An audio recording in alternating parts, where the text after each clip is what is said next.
जीवन को सार्थक करने के लिए या सफलता तक ले जाने के लिए क्या सबसे ज़्यादा ज़रूरी है?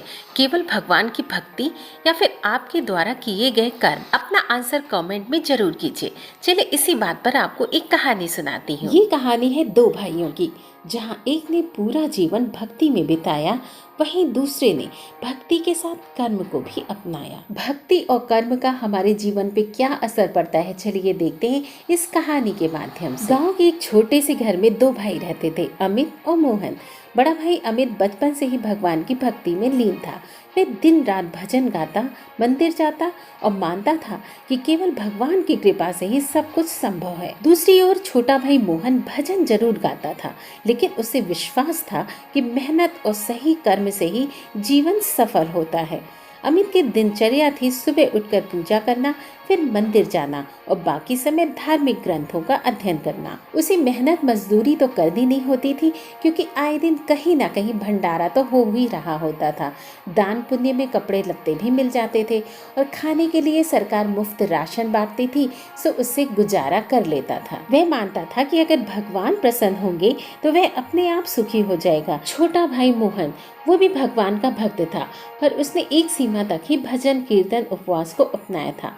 वो कर्म पर विश्वास करता था, इसलिए जहाँ भी मेहनत करके उसे पैसे कमाने का अवसर प्राप्त होता तो वो बिल्कुल भी नहीं चूकता था। धीरे धीरे वो दुनियादारी भी सीख गया था। उसे पढ़ने का भी बहुत मन करता था। वो एक गांव के ही प्राइमरी टीचर के यहाँ नौकरी करने लगा।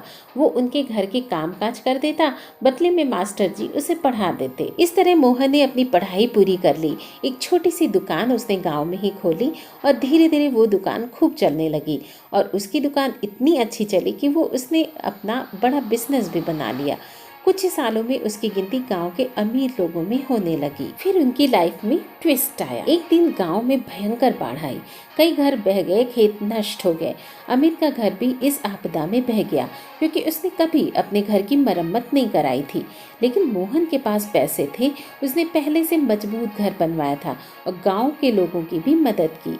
अमित रोता हुआ भगवान से पूछने लगा, भगवान, मैंने पूरी जिंदगी आपकी भक्ति की, फिर भी मेरी ये दशा क्यों? उसी समय मंदिर के पुजारी ने कहा, ईश्वर उन्हीं ही मदद करते हैं जो खुद की मदद करते हैं।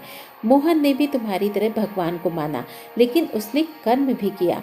भगवान ने उसी का साथ दिया जो कर्म योगी था। ये सुनकर अमित को एहसास हुआ कि सिर्फ भक्ति नहीं, बल्कि सही कर्म भी जरूरी है। तो दोस्तों, आपको क्या लगता है, अमित खुद को बदल पाएगा? ये जानने के लिए इस कहानी का सेकंड पार्ट जरूर देखिएगा, जो बहुत ही ज़्यादा इंटरेस्टिंग है और ये कहानी आपकी भी लाइफ में बहुत बड़ा बदलाव लाएगी। तो कहानी को यहाँ तक देखने के लिए आपका बहुत बहुत धन्यवाद।